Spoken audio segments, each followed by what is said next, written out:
Good evening, everybody. Thank you for your patience. I am late tonight, but it is not without value to me. My name is Stuart Davis. I am a flawed man of God. I am a deacon at a small church just outside of Richmond, Virginia. I'm not a pastor, I'm not a biblical scholar, and I haven't been to seminary. I'm not trying to get you to join my church or donate to any special cause. What I'm here to do is talk about God, talk about Jesus, talk about the Holy Spirit. Talk about the Bible, talk about Christianity, talk about a wide variety of different current events, topics, and issues from my perspective, and one I find to be um, from an average Christian guy. If you popped into church, you might run into somebody like me, hopefully a little bit less obnoxious, hopefully a little bit more knowledgeable, but regardless, if you are interested in learning more about Jesus, if you are curious to find out more about Christianity, if you've got a voice in the back of your mind wondering if there's more to life than just your existence here on earth, then welcome to the show. Hope you get something out of this. Like I said, dispel those stereotypes that you've heard about church, that it's a boring, dull place with a boring, dull book that's all about judgment and looking down on other people and acting holier than thou. And that is not the purpose nor the way a real church operates. And that is not the Bible. As we're finding out as we go through, as we right now, where we're starting 2 Kings tonight.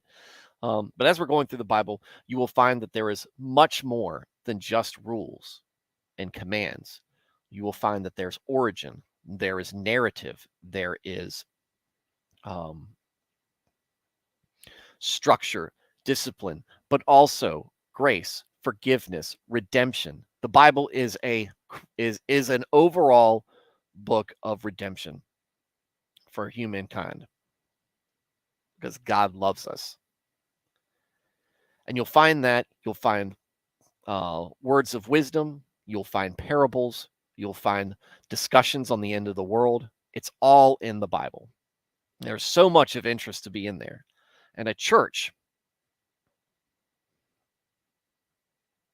is a place that you're going to find family, that you're going to find people who are just as broken as you, just searching for that same salvation and justice that you yourself are looking for. You're going to find folks who want to help you out and want to be helped. Folks to help you, to encourage you, coach you, and hold you accountable, and folks that you will need to coach, hold accountable, and encourage yourself. And hopefully what you get out of here will entice you enough to springboard you into a relationship with God and maybe get you into a church where you can find that kind of fellowship. If you are already a Christian and you just enjoy Christian conversation and discussions, welcome as well. We've got a great chat here full of regulars. We are still a very small community, but one that is very dedicated. Most of these folks you'll find in here most nights that I'm streaming. And we all will continually encourage you to do the same. We run this very similar to a Wednesday night study group or a Sunday school where, they come in, we know each other, we ask how we're doing, we BS a little bit, and then we talk about God, right?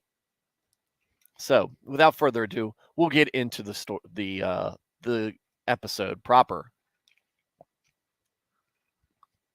Tonight's Army night, because I'm wearing my Army shirt and drinking out of my Army jug. One was issued to me, the shirt. The other one is just something I got off Amazon, and I put this sticker on it. Anyway, how's everybody doing? Thank you for your patience. Porcupine, Nico, and Dresden, welcome to the chat. It's always good having you guys in here.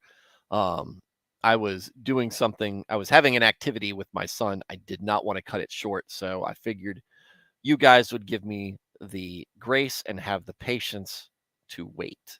for me. And you did, and I appreciate it. So a big thank you to you guys for sticking around. If I say I'm going to do something, I'm going to do it. Just maybe not necessarily on time. Though I think I'm pretty good about it. So, yeah, Nico's first. Hopefully school is going well for you, sir. Followed by Porcupine. We see his Porcupine is it's quite cold right now. Power tools and batteries don't like single-digit temperatures.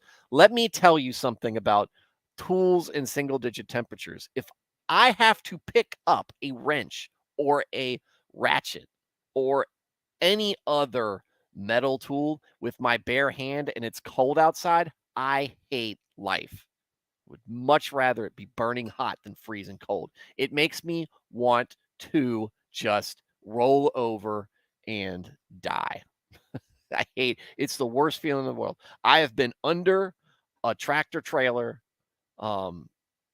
replacing filters or working on brakes and in the middle of the winter and that breeze just comes by and it gets me right in the bones. And you pick up that wrench and it's ice cold, but I don't have my gloves on because I need a little bit of dexterity. So I've got one glove on and one glove off. And that one that holds that wrench, I'm just mad.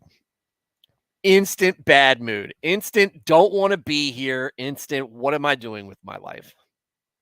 So I hate it.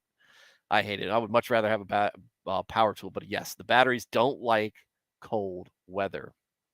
Hoping March is quite warmer. It probably won't be. It's getting colder here in Virginia. And March tends to be the time where the winter really hits. It's weird. It seems like our seasons are shifting a little bit. I'm not a person you're not going to find any Greta Thunberg shaming from me or David Attenborough. The earth is being abused by man. No, I'm not that kind of person, but I do notice the fact that it seems to be warmer in November than it used to be. But it also seems to be colder in March and April than it used to be as well. It's almost like the seasons are just kind of just shifting a little bit. It's very weird. But yes. Stuart, I sent you a couple bus pictures on Twitter. Yes, I saw that they came in and I briefly glanced at them, but I got my attention taken away from me, so I didn't get a chance to look at them. Great. We're actually doing some flooring in our house. I saw a brief glimpse and I was like, oh, I know that look. I just haven't seen it in a bus. But still do it, but still rainbow. Yeah, still promising mankind that I will not destroy the world via water again because I never did it to begin with because I'm not God. I assume that's what the rainbow means because that's what the rainbow means in the Bible. I had batteries stuffed up my shirt to keep them warm enough to get yesterday and today. Get through yesterday and today.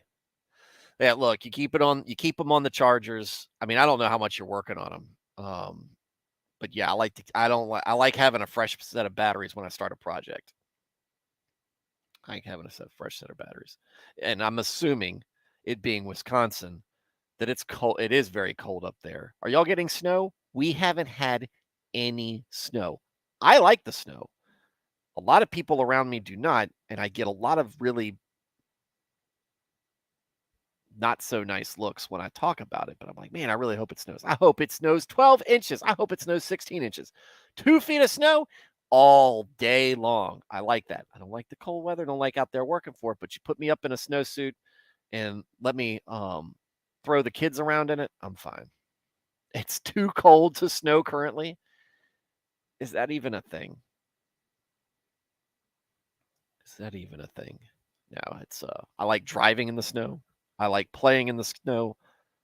Negative 16 degrees. Do you live in the Dakotas? What is that? That's like that's like Minot temperatures. Ugh. Awful. Yeah, I don't want to be out that.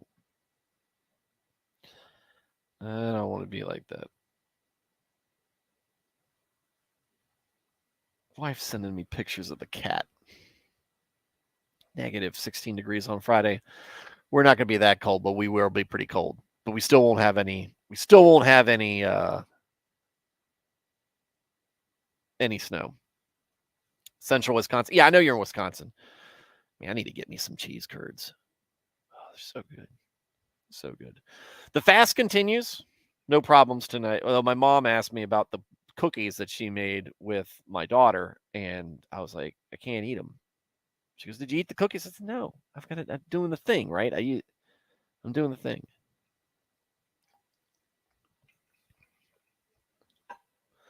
Porcupine, does that make you a Twins fan? Or no, were you probably a Milwaukee Brewers fan? I hope not. Be a Twins fan. Be a Twins fan. Don't be a Brewers fan. Or be a Reds fan. And enjoy the misery that it is to be one of us with ownership that will not, under any circumstances, invest money in their team. Raise Minnesota. Look, we have got so we traded Sonny Gray to you guys last year. I think we traded Sonny Gray to y'all. We traded him to somebody. I thought it was the Twins. And we got Chase Petty back, and he is a young prospect. And what else? Then we traded Tyler Mahle to you guys, and Mally's very good. So we got Christian Encarnacion Strand and Spencer Steer out of that. And Spencer Steer is probably going to be a super utility player for us. That'll be pretty good. Still remember the 91 Series World Series win? I do too. Good. Look, that was so Virginia's most used to be before the Nationals came into town, but still a big part of it is Braves country. Atlanta Braves, big in Central Virginia and kind of as you gravitate out of there. The reason why is the Richmond Braves were the AAA affiliate of the Atlanta Braves, obviously. But I got to see Tom Glavine come up, David Justice come up, Chipper Jones, Ryan Klesko, because he was up and down through the minors. We got to see all those stars. Now, I wasn't a Braves fan. And as a result, because we had just won the World Series in 1990, we were doing well for ourselves. But the Braves, that was the first year of many years that the Braves would go to the World Series and lose because they went to play you guys and they lost. Then they played the Blue Jays and then lost. And then they played who else? The Phillies played the Blue Jays and lost too. And then the Braves came back and lost again, I think. They lost a ton of World Series. And they finally won it. Finally won it at the end of the 90s. I don't remember. Can't remember that. I was struggling with baseball at that time. But around the 91 World Series win and the 1990 World Series was when I was getting into baseball. My family's big on the Reds, and I just followed suit. I like Chris Sabo because he wore those goggles that look so dorky now, but were so cool when I was that young. I saw Glenn Braggs swing and miss at a ball and break the bat over his back in the swing. It's one of the most amazing things in sports I've seen.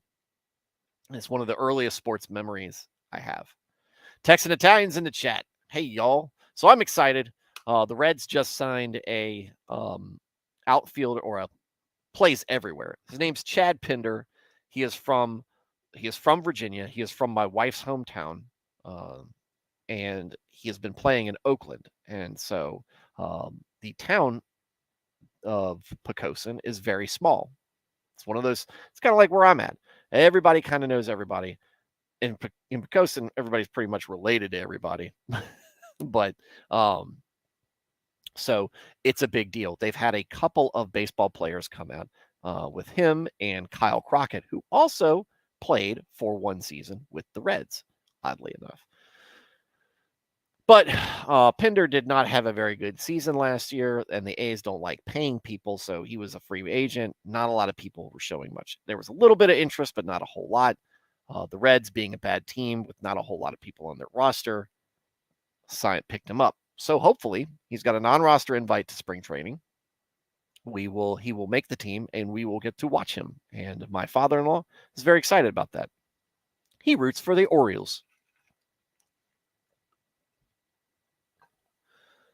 But he'll be watching a lot of Reds games if Pinder's playing for him. So we're kind of excited about that. I'm excited about baseball season, even though I hate my team's ownership and we're not going to do very well this year. And Blaine, you can suck it.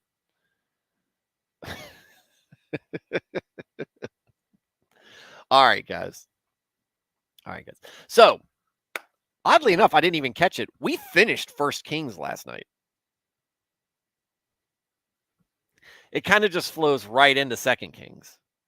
There's no like cliffhanger. What's going to happen next? It just moves right into Second Kings. So when we left, Ahab died. Right? We know how babyfied Ahab was, while at the same time just being like somebody said Joffrey. I think it was Nernath. Somebody said Joffrey from Game of Thrones. Kind of more like Prince John in Robin Hood, but Disney doesn't capture the evilness, kind of like Game of Thrones did. Blaine said, if I wanted to watch a bunch of overweight guys standing in the dirt when they should be moving, I'd go to a construction site. Or you could just go wait for your customers to arrive at your food cart. So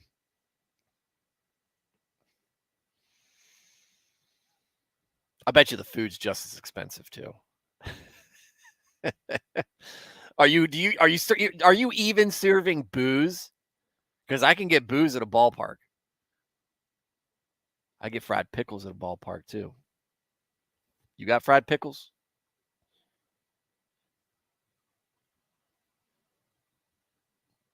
It's probably octopus or something like that. Anyway, so Ahab dies, and so has Asa. Didn't cover that all that much, but Asa, good king, went ahead and died. And his son, Jehoshaphat, becomes king of Judah.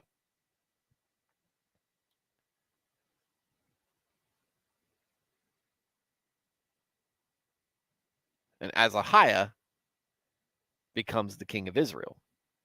But Jehoshaphat follows in his dad's footsteps and is righteous and does what is right to the Lord. Doesn't do it all right. He still leaves the high places of worship up, but he's not participating in it. Right? And he kicked out all the male prostitutes out of the sight of the Judeans. Good night. $15. How big is the yakisoba? It better be like this. It better be a nice sized bowl. $25 for soy noodles. I have brewery partners I park outside of, so I have to go to somebody else. I can't just sit there and have somebody bring the food to me like I would at a ballpark. And most baseball players are not overweight. Most baseball players now are jacked.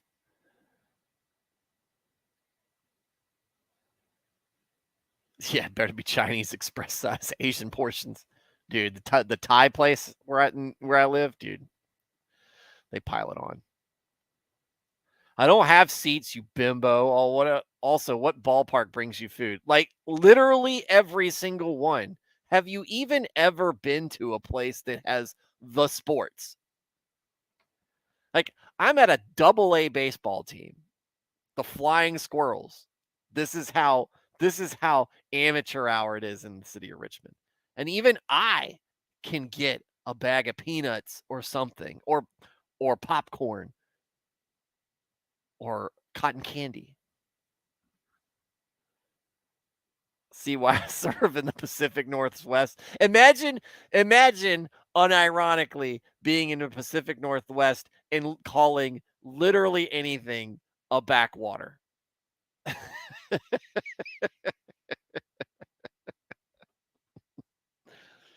Like the very definition of backwater. You're at the back of the continent, you're at the back of the country, and all it does is rain. No, it's boring. I'm sure it's cold there too. It's cold and rainy, and they've got sparkly vampires out there and a space phallus. They've got some anarchist town in the middle of Seattle or Portland or whatever. All those Pacific Northwest places just run together. They all look the same to me.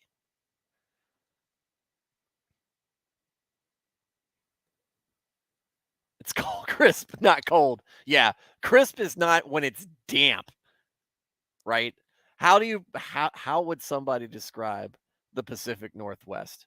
Beautiful, green, lush, moist.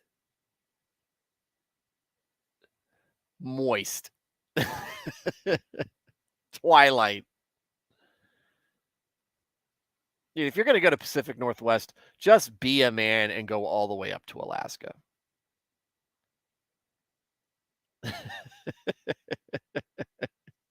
It's a dry cold right now. Oh, it's just like a dry heat, right?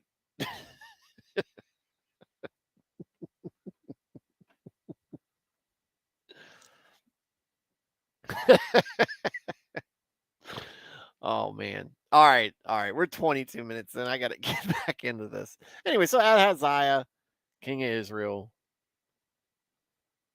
and while Jehoshaphat is righteous like his dad, Ahaziah is evil like his dad. Meet the new kings, same as the old king. So we are going to start 2 Kings chapter 1 with Ahaziah. And I'm going to present, share screen, Brave tab, Bible Gateway. Since we're starting on a new chapter, I will do my normal introduction. The Bible Gateway is the text and the website that I'm reading from. It is an awesome resource. I highly encourage you to keep it handy. It has an app. The app is pretty decent. It's a little buggy. It's good. They're getting better. They're making improvements. So you always have the Bible at your fingertips, and it's got several. Like when I say several, I mean several different translations in English, Espanol, and all. It's easy to navigate. There's footnotes. All the annotations are there. It's good. Also, it's free. It's free. So let's give a hand to BibleGateway.com and what they've done.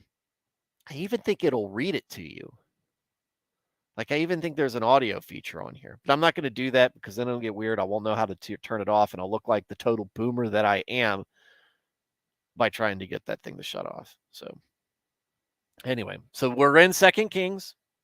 We're reading Bible Gateway. Links in the description.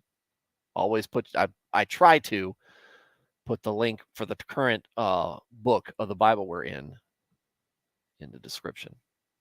So, the Lord's judgment on Ahaziah. Chapter 1. After Ahab's death, Moab rebelled against Israel.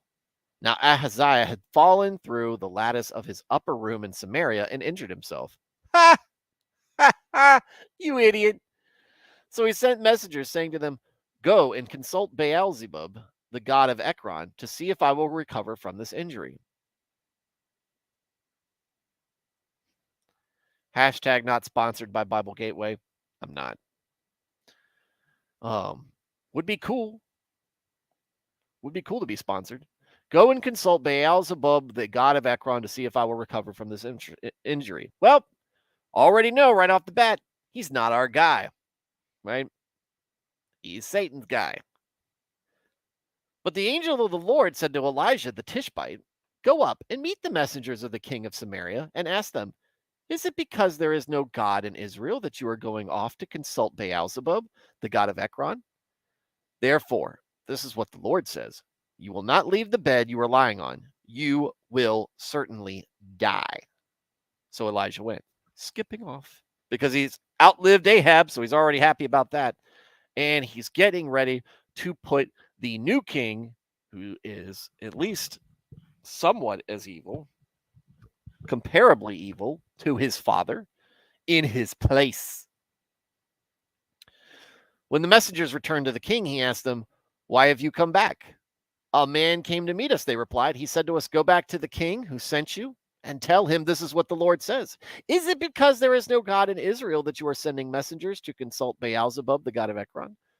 Therefore, you will not leave the bed you are lying on. You will certainly die because you fell off the lattice, fell through the lattice of your upper room in Samaria like a total klutz. The king asked him, What kind of man was it who came to meet you and told you this? They replied, He had a garment of hair. Or the annotation, I love the annotation, was, he was a hairy man.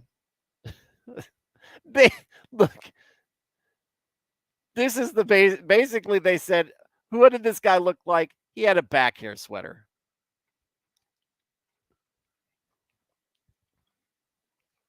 Had a garment of hair and had a leather belt around his waist. Hopefully he was wearing more than just the leather belt and a back hair sweater.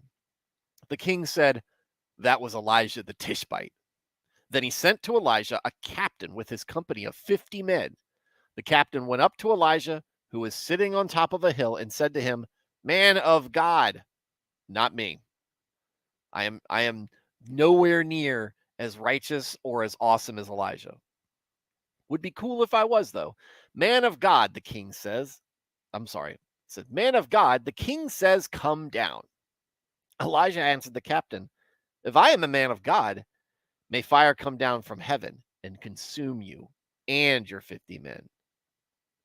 Then fire fell from heaven and consumed the captain and his men. You want to kind of feel bad for the captain. He was just following orders. But again, let me remind you, the Israelites at this time, 7,000 righteous in a nation of many hundreds of thousands. And you're probably, and I'm the captain and his company of 50 men were probably not in that group. At this, the king sent to Elisha another captain with his 50 men. The captain said to him, Man of God, this is what the king says. Come down at once. Maybe he didn't understand us the first time. Maybe he did. If I am a man of God, Elijah replied, may fire come down from heaven and consume you and your 50 men. Then the fire of God fell from heaven and consumed him and his 50 men. I wonder if he's like directing it, right? If he's just like, or if he's just like sitting there and just doing, like he's facing away and it's all exploding on them in the background. I don't really say how he's oriented. He just said it sitting on the top of a hill. Was he facing away from them? And then he's just like, may fire rain down from heaven. And he turns around and he slowly does the slow walk away from the fire coming down from heaven. That's a little cringe. So the king sent a third captain with his 50 men. This third captain went up and fell on his knees before Elijah. He doesn't want to be a crispy critter. Man of God, he begged, please have respect for my life and the lives of these 50 men, your servants. See, fire has fallen from heaven and can consume the first two captains and all their men. But now have respect for my life. The angel of the Lord said to Elijah, quick note here, many times, many people agree this is a very popular and well-regarded phrase that when the Bible says the angel of the Lord, not an angel of the Lord, but when it's the angel of the Lord, it's Christ. The angel of the Lord said to Elijah, go down with him. Do not be afraid of him. So Elijah got up and went down with him to the king. Nico, damn, R.I.P. Cap. Well, this is usually a fate reserved for the science officer or the new LT, not captain, not the captain. The captain's always the likable guy. This is how it works in the Army, right? So your officers come in, and I was enlisted. So you got your butter bars, your second lieutenants, or your ensigns in the Navy. We're not going to really get into the Navy because the Navy's weird. But you got your second lieutenants, your O1s, butter bars, brand new, completely. They're usually children. They're essentially children that went to college, right? Then they stay in for a little bit, and then they get their promotion to first lieutenant, right? First lieutenant, still kids, but they're growing up, they're maturing a little bit, and they've got a little bit of edge to them. They're getting a little big for their britches, and they are oftentimes have to be put in their place. They got to be disciplined, just like any other child. They have got to be disciplined. Now, mind you, the guys that are disciplining them are generally their subordinates with a senior enlisted officer, senior non-commissioned officer, like a sergeant or a staff sergeant or a sergeant first class. Most of them learn at a very, very young age not to mess with sergeants major. But anyway, when you get to captain, they've blossomed. They've got a good grasp of what they're supposed to do. Normally, they've got a good rapport with their company, and they know how things are supposed to run. They let the NCOs do their jobs. They do their administrative stuff. Then something happens between captain and major that turns them into the biggest jerk on the planet. Majors are awful. Majors always have an attitude problem. These are generalities, by the way. But by generally, I mean always have an attitude problem. It's like oh, okay, well, now I've elevated above this. Now I'm better than the company commanders, and I'm better than all these people. And now these staff sergeants and sergeants first class, they can't push me around. They can't push me around at all. We're not working cooperatively at this. You're all just doing what I tell you. It's generally your executive officers in a battalion strength. And then at some point they get promoted and they become a lieutenant colonel. And then they become cool again. And they stay that way. Bird colonel, cool again. Still cool. And then general's its own culture in and of itself. I don't hang out around a lot of generals. You have to ask my buddy about that. Anyway, so captain, it's always sad to see the captain go down. They don't want to see it. Usually a cool guy, but heathen, pagan, shouldn't be. He's an Israelite. He should be worshiping God. Sorry about your luck, buddy. Yes, sounds like a B movie scene. Look, I'm going to tell you this like they say, John Carter, right? You read the book, it's a lot of tropes, it's a lot of cliches. A lot of the sci-fi cliches and tropes came from the John Carter series because it was one of the first ones out there, and it was wildly successful. Same thing with Tolkien, right? And that's what they say. If you think that it's interesting that Christianity shares a lot of similarities with Dungeons and Dragons types backgrounds and other fantasy settings, guess what? They stole a lot of the trappings from Christianity. So Nico, back in the 6000 BC, or 3000 BC, or whatever we're at right now. Where are we at in the timeline? Let's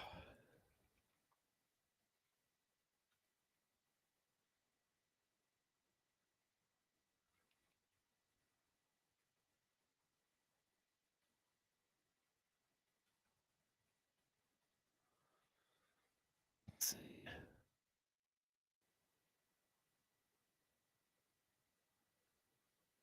Oh, I'm way off. I'm way off.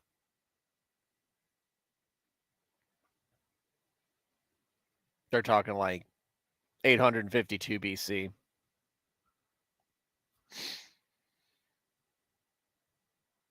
So we're getting closer, guys. No idea. That's why we need Nernath. Nernatheth. Nernatheth. All right. Anyway, get back on track.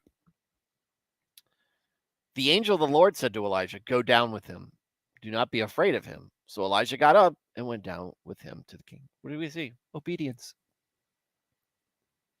And no lip. Elijah doesn't talk back. He told the king, "This is what the Lord says. Is it because there is no God in Israel for you to consult that you have sent messengers to consult Baal-zebub, the god of Ekron, who is a demon?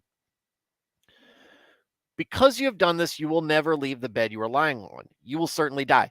Thank you. Now, you've heard it straight from me." So he died according to the word of the Lord that Elijah had spoken. He goes, is that what you said? I just wanted to make sure there was nothing lost in translation. Because Ahaziah had no son, Joram succeeded him as king in the second year of Jehoram, son of Jehoshaphat, king of Judah. As for all the other events of Ahaziah's reign and what he did, are they not written in the book of the annals of the kings of Israel? Probably not. He was only around 2 years, and he fell off and fell through his lattice. What a dummy.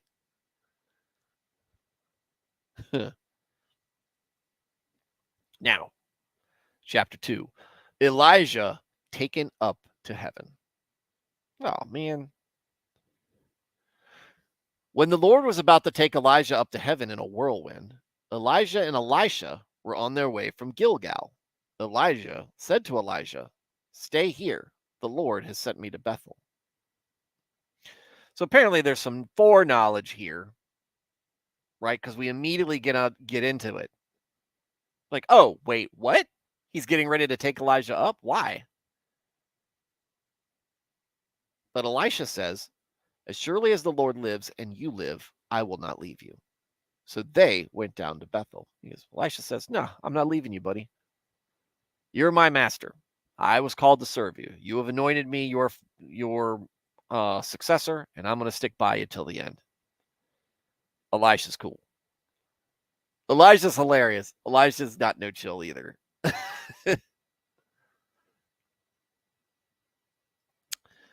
Damn, that's a nice way of putting it, unless the others in the Bible who just died, LOL. Unlike others in the Bible. No, we'll see this in a second.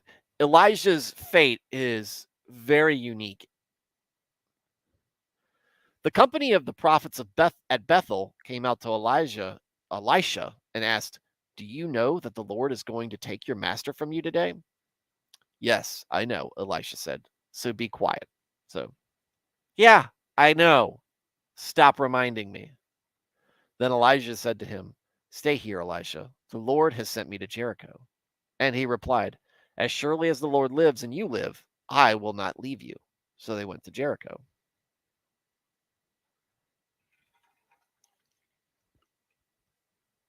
I don't think they did this all in one day. And I think that's why Elisha's following him around. He won't leave as long as I'm here. Then Elijah said, wait, and he replied, "Surely, blah, blah, blah, blah, blah." I'm not doing this again. The company of the prophets at Jericho went up to Elijah and asked him, "Do you know that the Lord is going to take your master from you today?" "Yes, I know," he replied. "So be quiet." Then Elisha said to him, "Stay here. The Lord has sent me to the Jordan." And he replied, "As surely as the Lord lives and as you live, I will not leave you." So the two of them walked on. 50 men from the company of the prophets went and stood at a distance, facing the place where Elijah and Elisha had stopped at the Jordan. Elijah took his cloak, rolled it up, and struck the water with it. The water divided to the right and to the left, and the two of them crossed over on dry ground. Here you go, Nico. So they just walk across the Jordan. When they had crossed, Elijah said to Elisha, "Tell me, what can I do for you before I am taken from you?" Let me inherit a double portion of your spirit," Elisha replied. "You have asked a difficult thing," Elijah said. "Yet, if you see me when I am taken from you, it will be yours. Otherwise, it will not." As they were walking along and talking together, suddenly a chariot of fire and horses of fire appeared and separated the two of them, and Elijah went up to heaven in a whirlwind. Elisha saw this and cried out, my father, the chariots and horsemen of Israel!" And Elisha saw him no more. Then he took hold of his garment and tore it in two.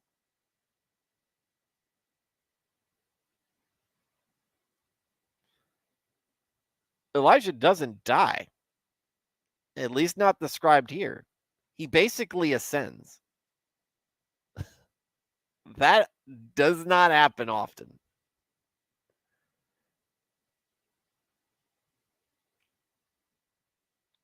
And it's a testament to who Elijah is and how great Elijah is in God's eyes that he takes him up that way. Remember, Elijah's been kind of the Lone Ranger when it comes to being a prophet in Israel.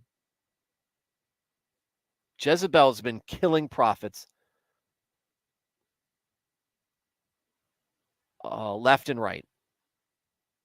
Elijah's the only one left for a long time until he gets Elisha. And it sounds like they're getting a couple of more prophets. Sounds like they're getting some more prophets. I don't know if these prophets are ours or theirs, so to speak. But yeah, I mean, he's leaving, and then finally he turns to Elisha because he knows his end is soon. He's a prophet, right? There is some communication between him and God. He turns to Elisha and says, "What can I do from you?" And he wants, basically, I want a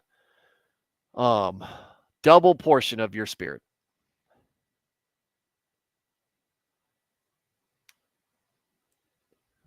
I want to basically inherit the fire inside you. I want a double portion. I want a double helping. 2 scoops, 2 terms. Like Trump.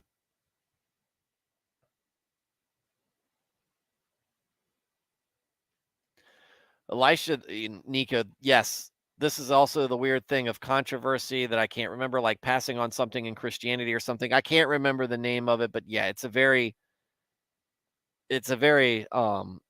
unsupported practice in some of the mega church evangelicals, the non-denominationals that I don't associate with. You shouldn't associate with. Oddly enough, places like Hillsong and Bethel, these weird practices with if you lay down on the gravesite of a person who was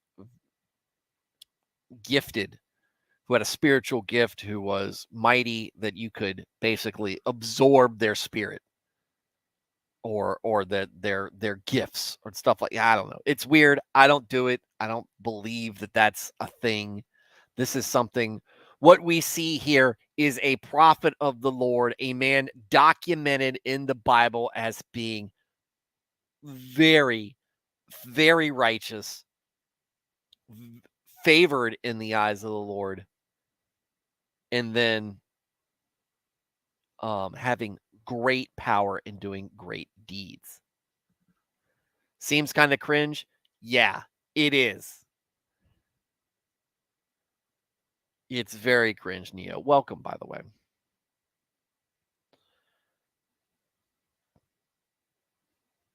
But not when you're Elijah and Elisha, because then it's really cool.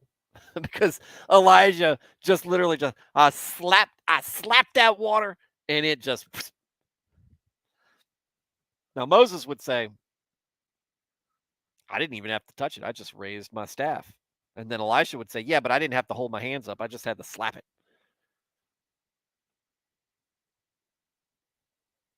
Then Elisha then picked up Elijah's cloak that had fallen from him and went back and stood on the bank of the Jordan. He took the cloak that had fallen from Elijah and struck the water with it. Where now is the Lord, the God of Elijah? He asked. When he struck the water, it divided to the left and to the right, and he crossed over. The company of the prophets from Jericho who were watching said, the spirit of Elijah is resting on Elisha.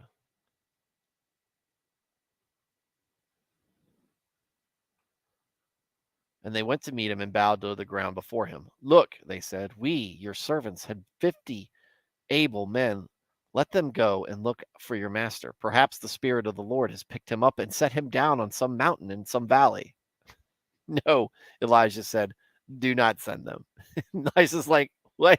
No, you're not just going to find a fiery chariot of Israel. I always thought the laying was less the act of laying in the heart of in the heart of honoring. Not in any of the things that I have seen with it. Now, I haven't witnessed it. I've just heard stories and accounts. And I absolutely believe that people believe it because Pentecostals exist.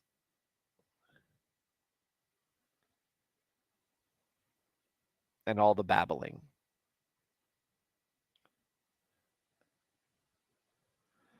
Yeah, I think this is probably the first there is explicitly comedy in the Bible, in my opinion. Are you talking about Elijah taunting the 400 prophets? Because that's funny. That's the first time I've seen somebody actually just like laughing while they're saying something. I can envision somebody saying that. But they persisted until he was too embarrassed to refuse. So he said, send them. And they sent 50 men who searched for 3 days but did not find him. When they returned to Elisha, who was staying in Jericho, he said to them, didn't I tell you not to go? Fools. You fools. But yeah. So again, yeah. But also in the chapter overall, there's hints of it. Yeah. Elisha's kind of kind of an entertaining dude, right? But he's got this burden on him of the situation that he's in. He does a great job, I think. I love Elijah. He's one of my favorite. He's like, hey, yeah, I'm a man of God. Now you're gonna get burnt to a crisp. Whoosh. Oh, yeah, you guys, let's have a miracle contest. Oh, you lost. Too bad. Oh, there you go. Oh, and it's gonna get funnier. I forgot. In a dark sense. I forgot that. I thought this was in the next chapter. So we'll close with that one. But again, here we go. Nico, I know this is difficult stuff to kind of absorb with your mind, but this is stuff that is witnessed, right? These are records, oral history that became written history, passed down by people who witnessed. The entire company, the entire nation of the Israelites were leaving Egypt, passed through the Jordan on dry ground. 50 prophets witnessed Elijah being taken up into heaven. Yeah, there were good followers of God before Elijah, but Elijah was the first one to follow God with style. I think in that style, yes. Like Elijah definitely had his own style. but he wasn't the first to do it with a style. I think David really did it with style. Moses was more like Moses. Moses was just trying to get through it. He was just enduring it. Samson kind of had style of his own, but it was more of an arrogance about him. I think David's the one who I think David's the first one I can think of who really just makes it cool. When he's young, right? And that's how he's coming up and making fun of of Goliath, right? Him and Jonathan both have some style to them. But Elijah's a little bit different. Elijah's kind of like the guy you don't want to mess with because he's really he's like the guy who he's good in the shooter, and once he kills you, he's gonna teabag you, right? He's gonna crouch up and down on you. That's what Elijah does. Like, I'm gonna beat you, and then I'm gonna humiliate you. I'm gonna prove you wrong, and then I'm gonna put you to the sword. You're gonna come up and tell me what to do, and I'm gonna rain fire down on you. I'm not taking your crap. I'm not here for it. All right? I'm not dealing with it. He has to be told to take a nap and eat food. And this is what I love. This is, like I said, there is more to the Bible than this part of the Bible than just the history, right? And leading up and pulling out the pieces, the foreshadowing to Christ.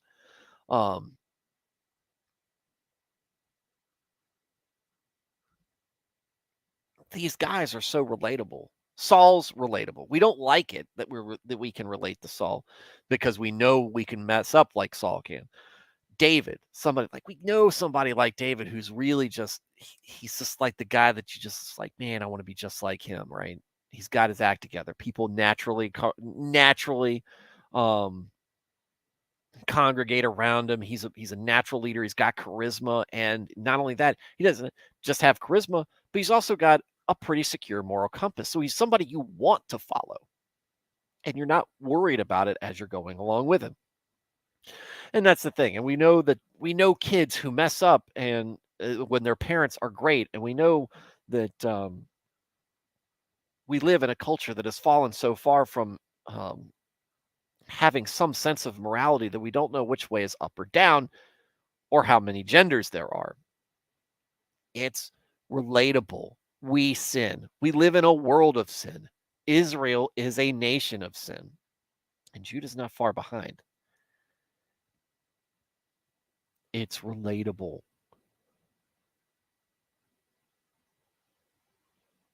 And it's going to get really funny in a second. He goes, yeah, maybe David. Most were barely keeping up with the orders and managing not to F it up. Moses just don't want to do it. Please, somebody else. I mean, would you? I mean, when you're that kind of tight with God, you're not just doing it because you're obedient. You're doing it because like there's more of a relationship there. There's a relationship that we all wish we could have with the Lord that Moses has, and he's doing it. He's just enduring it. But there's times where he goes, God, please just kill me. I would rather you kill me than me have to deal with these people. So Moses, again, we all been there. Not in that situation, in a lesser situation, but felt that way. Like we can sit there and go, yeah, I get it, Moses. I know. Oh, you're making an idol while I'm up here making tablets for a new covenant with the Lord who just saved you from slavery and oppression? You get no commandments. Phineas had some style. One of the tribal chieftains having a roll in the hay with a prostitute in the tent while there's a plague going on, and he just says, okay, picks up the spear, pins them both onto the ground, walks off. This stuff goes on. But yeah, like consistently with a good narrative behind them, I would say David is the first, and Elijah comes after Elisha. No, wait, Elijah comes after that. Solomon does as well, but they all kind of have their different personas, right? Where David's kind of the jock, Moses is the wise man. It's kind of like the smart guy. Um, and Elijah's just the guy you don't want to mess with. I think of Elijah the way I would think of the chaplain in Warhammer. Moses is like a nerd turned leader, politician, all smart and wise, but don't have the energy to deal with people. He can't even. Nobody has the patience necessary to lead those people for 40 years. The man is a saint. Whew. All right. Healing of the water. The people of the city said to Elijah, "Look, our Lord, this town is well situated, as you can see, but the water is bad and the land is unproductive. Bring me a new bowl," he said, "and put salt in it." So he brought it to him. Obedient. Then he went out to the spring and threw the salt into it, saying, "This is what the Lord says. I have healed this water. Never again will it cause death or make the land unproductive. And the water has remained pure to this day, according to the word Elisha has spoken." Just need a little bit of seasoning. Elisha is jeered. Let me make sure. Okay. Yeah, we'll close this out. Yeah, he was happy to leave the people and die in the end, to be honest. It's like the meme that with Yoda. It's like parents can relate to. Yoda just gets so tired of answering Luke's questions that he just dies. That's kind of like Moses. Elisha is jeered. From there, Elisha went up to Bethel. And as he was walking along the road, some boys came out of the town and jeered at him. "Get out of here, Baldy," they said. "Get out of here, Baldy." He turned around, looked at them, and called down a curse on them in the name of the Lord. Then 2 bears came out of the woods and mauled 42 of the boys. And he went on to Mount Carmel, and from there returned to Samaria. Well, now, how old were the boys? So there's some context here.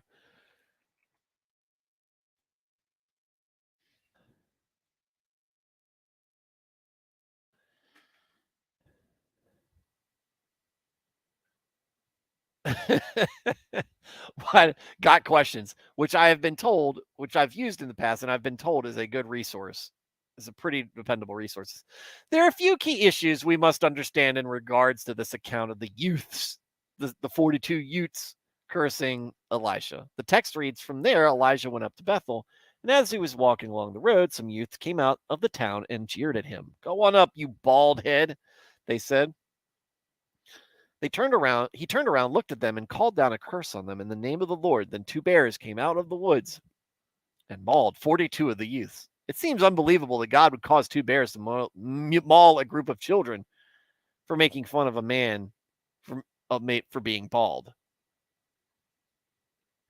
Saint Baldy? Yeah. Oh, yeah, this is another weird one. So you can make fun of Saint Baldness. You can't. You can't make fun of this man. First, the King James Version has done us a disservice by translating the term as children. The Hebrew word can refer to children, but rather more specifically means young men. The Niv, our thing, quoted here uses the word youths. Wait, are we doing the Niv? We're in the Niv. It doesn't say, it says boys. Whatever. Second, the fact that the bear mauled 42 of the youths indicates that there were more than 42 youths involved. This was not a small group of children making fun of a bald man. What? It's not a field trip because they didn't have public schools.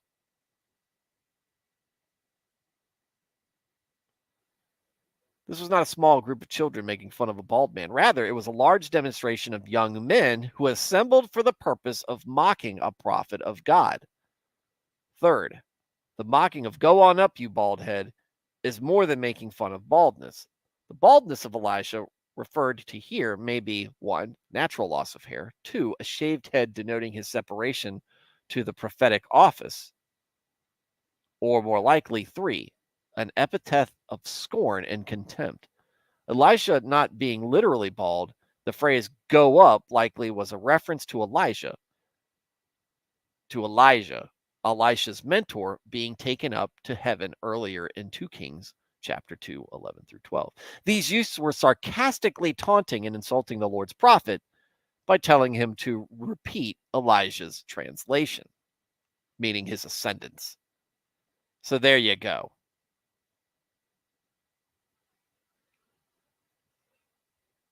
It's less than Samson took on.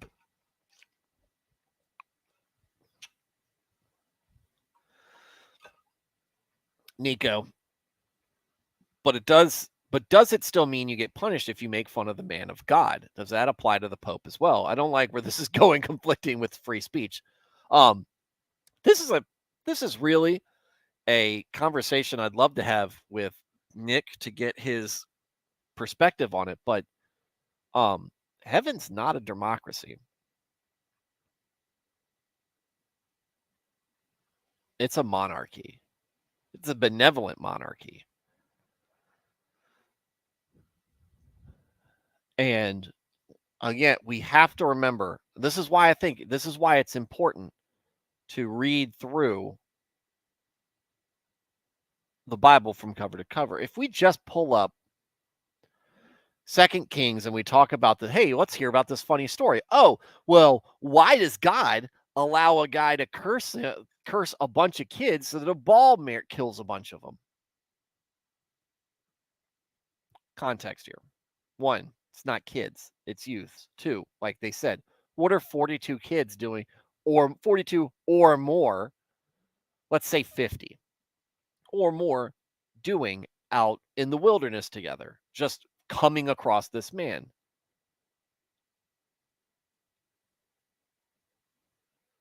They're demonstrating.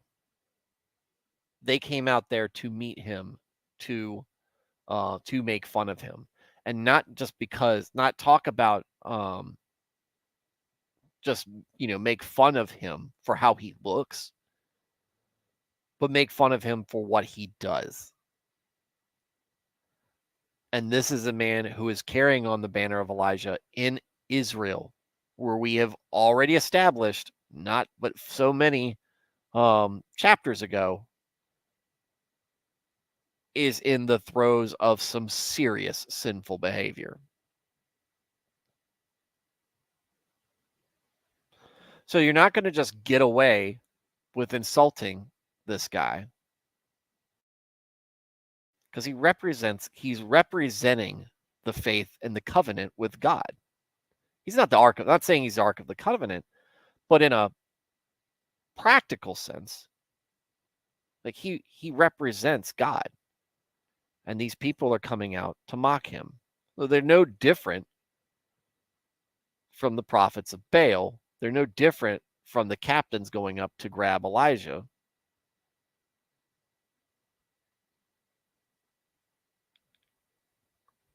You don't make fun of God. Bad things, dude, in the Old Testament, bad things happen to you when you make fun of God. He's just not having it. He has been patient for long enough. And Elisha has seen the disrespect and rebellion of his fellow countrymen against God. He doesn't want to deal with it. He is upset. And so he says, "Come on out here." And so a demonstration of the power of God is in order. 2 bears come out. And look, naturally, 2 bears, not going to be attacking more than maybe 1 or 2 people if, something happens. 42,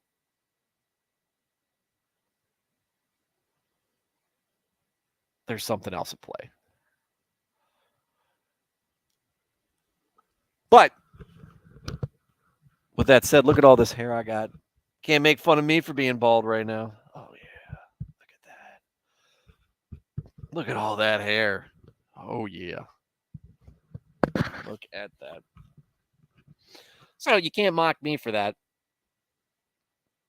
And again, I'm not I'm not there.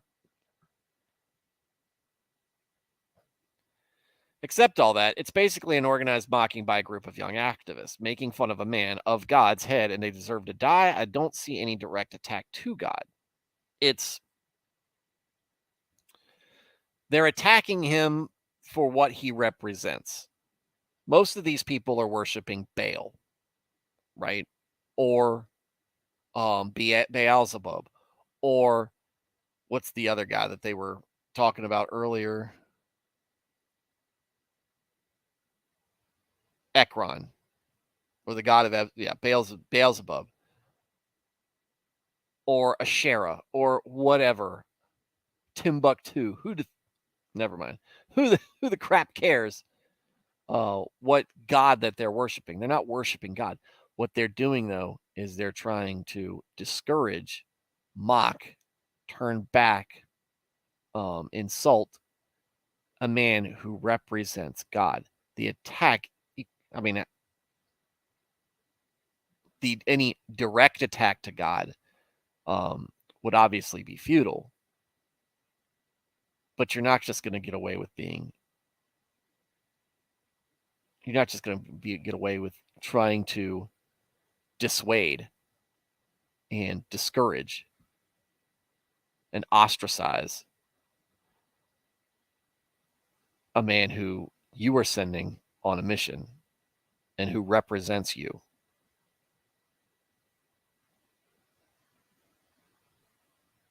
And so there you go.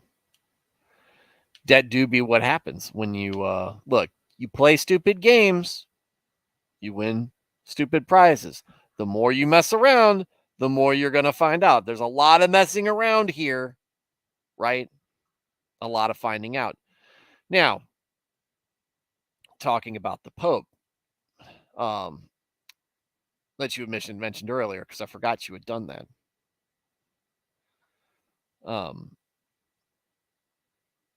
There's a lot of opinions to be had there.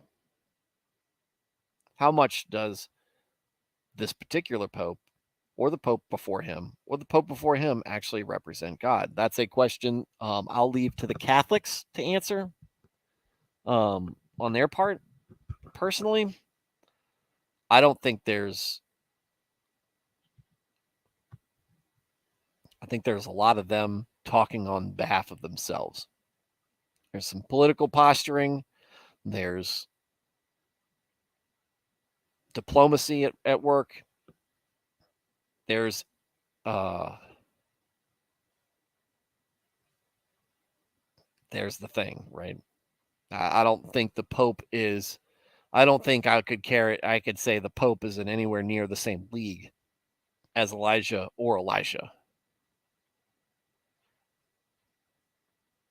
It's still counter to free speech. You don't prove better ideas by killing / silencing the hecklers or mockers. You counter with better speech. He's already done that. Here's the thing, though. Free speech is not an absolute, right? Or it doesn't trump everything. In fact, it doesn't trump a whole lot of anything, especially when it comes to God, because what free speech is not more absolute than is the truth.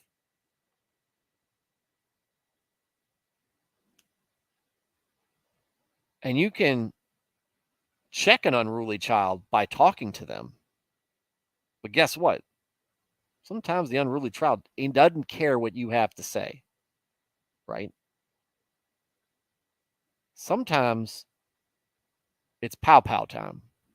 Sometimes you got to break that belt out. Sometimes you can tell, look, kid wants to touch the hot stove. This is an easy one because this is actually something that I've dealt with personally with my kid. You got a little, not a stove. We won't do a stove here. We'll do the space heater, because that's what it was in our case. It was a hot space heater. Kid wants to touch it. You tell him, no, don't do that. Oh, but I want to, right? Your free speech. I want to say it. What's the better speech? This is not a good idea for you to touch this because it's going to burn you. It's going to hurt your hand, right? It's not a good idea. That's better speech. That's the voice of reason coming to you. They put their hand on the burner anyway. Punishment.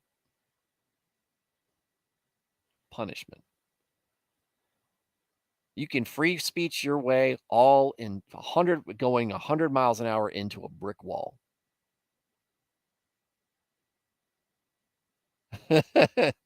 I guess I have to come to terms with the fact that the alternative to free speech is mauled by bears. Now,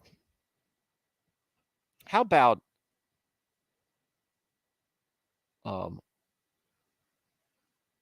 reasoned behavior? How about righteous behavior? How about doing the right thing, right? The alternative to free speech, whenever you and saying the things that you're not that are not good to say, that are against what God tells you is okay. There's no, like Blaine said, there is no free speech with God. It's literally in the 10 Commandments. There are things you aren't allowed to say, right? And there's some behavior that is disgusting to God.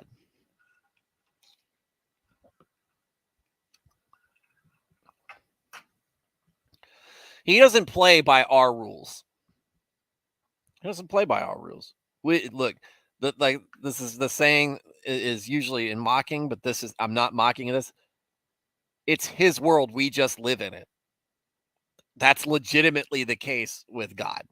He created it. We just live in it. We don't play by our rules. We can try to play by our rules, and he can say, "Ha, that's cute," but we are not on his level.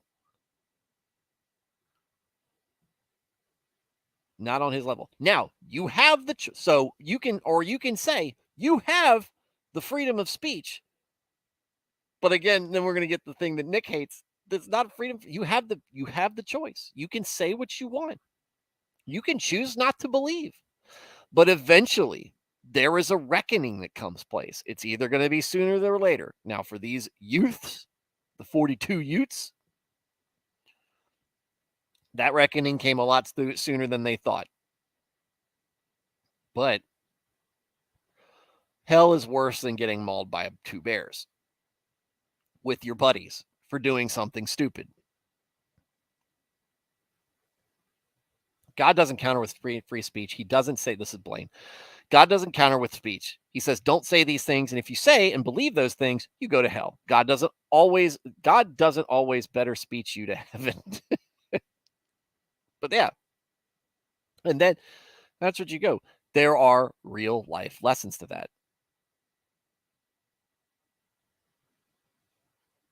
I guess my issues always comes down to God, through people like Elijah, curse them.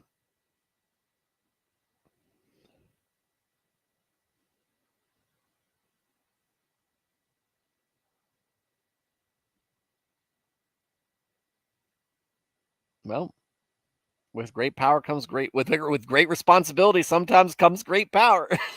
Sometimes it's in reverse, buddy. And it happens.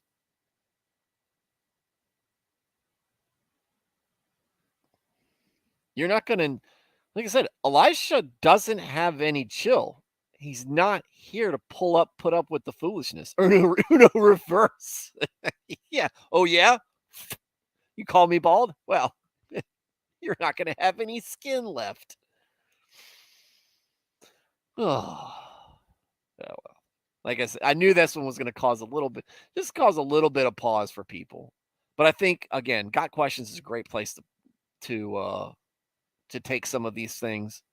We've had a lot of luck here in the past on this stream. It's been recommended to me by other people, and I thought it was great. And they put it into perspective. It's not just this group of boys getting chased by a bear because they were making fun of the guy because he had male pattern baldness, maybe at a younger age than is usual. Would have been really funny if he'd have turned around and snapped his fingers and all their heads went and their hair burned off.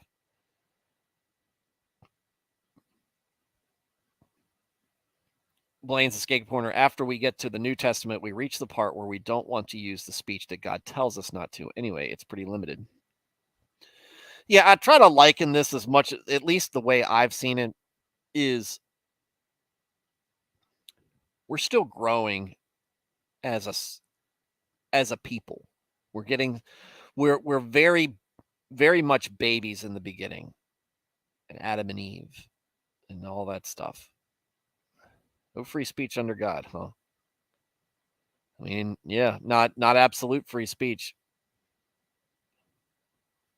I like that, Blaine, and I should have thought about it earlier. They're spitting at God through their actions that his prophets would believe. Yeah, they're basically spitting on the name of God and his authority. And guess what? It's his house. We could say the world in a big sense, but specifically Israel is the nation of God that he has set up, and these folks are in there living in his nation that he set up for them. It is very much like a child spitting. It's very much like a child. Right now it looks all dumb. Like a child spitting on his parent.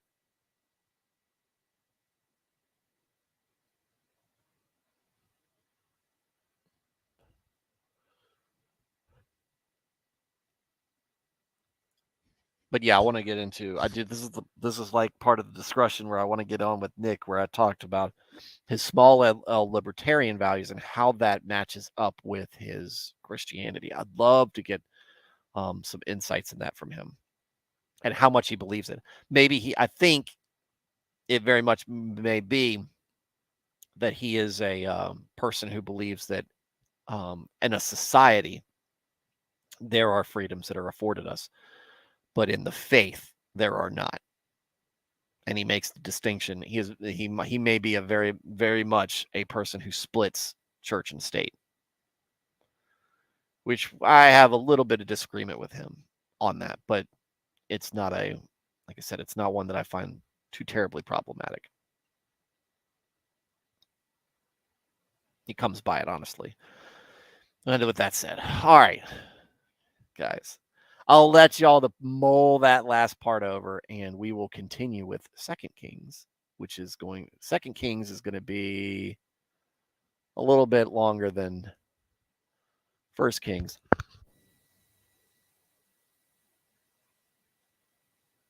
Bless me. A little bit longer than First Kings. And we're probably not going to have a Friday stream. I was talking about we got some plans that are coming up that'll probably preclude this stream from happening on Friday. So tomorrow will be the last stream of the week, and we will continue on the next week. So Neo, Blaine.